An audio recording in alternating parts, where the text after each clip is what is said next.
Flight of the Golden Geese. Let me start this video by playing a short cartoon created by David Lesperance, my co-author of Flight of the Golden Geese.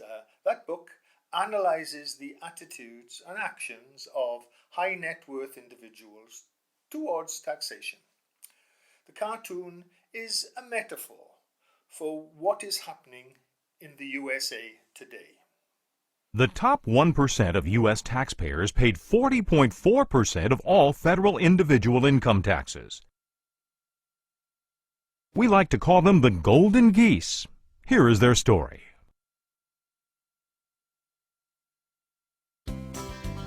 Once upon a time, there was a happy farm. On this farm lived many animals and a very special goose named Goldie. Goldie laid golden eggs. The farm was run by a nice but timid farmer.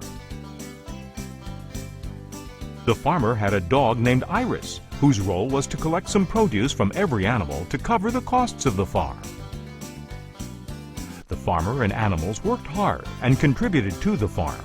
They were proud to be independent and take care of themselves.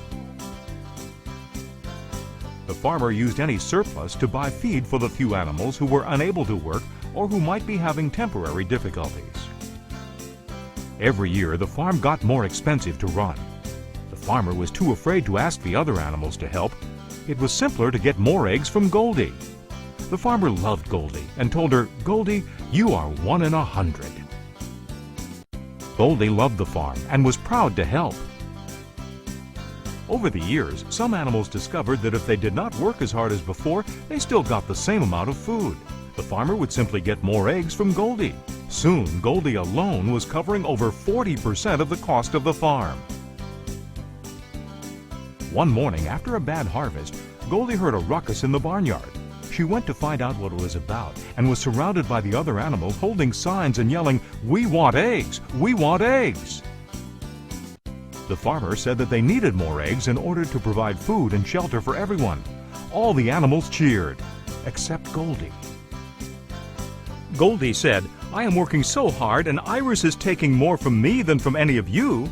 You should also contribute more." The other animals started booing and mooing and calling Goldie greedy, insensitive, selfish, and disloyal to the farm. Then they all started chanting, "Geese need to pay their fair share." The farmer said, "Let's vote on it. All those in favor of Goldie giving us more eggs, raise your hoof, paw, or wing."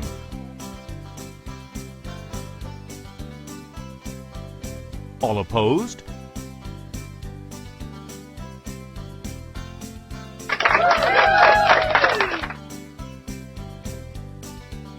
The next day, Goldie looked up and saw a flock of golden geese flying behind an owl. "There's more golden geese like me," Goldie exclaimed, wondering where they could be going. There must be another farm somewhere, and if all those geese are flying there, it must be better. Goldie waved the owl down. The owl said, "I am Exodus the wise owl.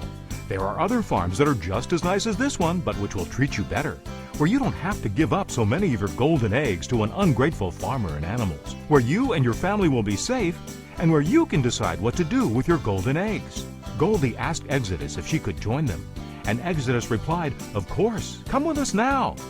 So off they flew together.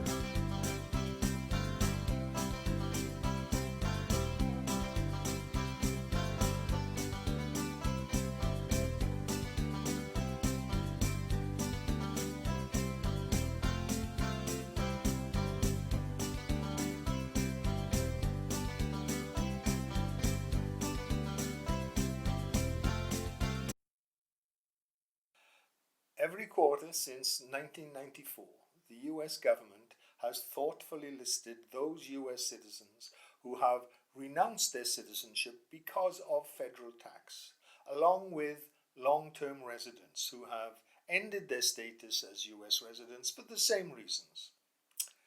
To see the lists, all you need do is first go to the US Federal Register on the internet and then search on individuals who have chosen to expatriate. Needless to say, all those people listed are very rich. They are the golden geese of our book. The average Joe doesn't have the tax incentive to leave. The original political thinking by Congress was that such a list would name and shame those included in the list, and this would frighten off others thinking of leaving. Talk about being deluded. In 1998, the number leaving was 398. In 2013, it was 3001. By 2016, it was 5,409. Granted, it has fallen under the Trump presidency, but in 2019 it was still 2,071. That's still a lot of money hemorrhaging the United States. Clearly, naming and shaming hasn't worked. Quite the opposite. More and more high net worth individuals are considering jumping ship before the US government introduces legislation to make it more difficult, more expensive to give up their passports in order to save on tax. John Gaver, the well-known thoroughbred horse trainer, knows many of those super rich and has a shrewd interpretation of the lists. He says, many expats now look at having their names on one of those lists not as a reason to be ashamed, but as a badge of honor, signifying that they were smart enough to leave ahead of the rush. Many of those earlier wealthy expats now point to the recent dramatic rise in renunciations as evidence that the rush appears to have begun. In other words, the flight of the golden geese is well underway. Thank you.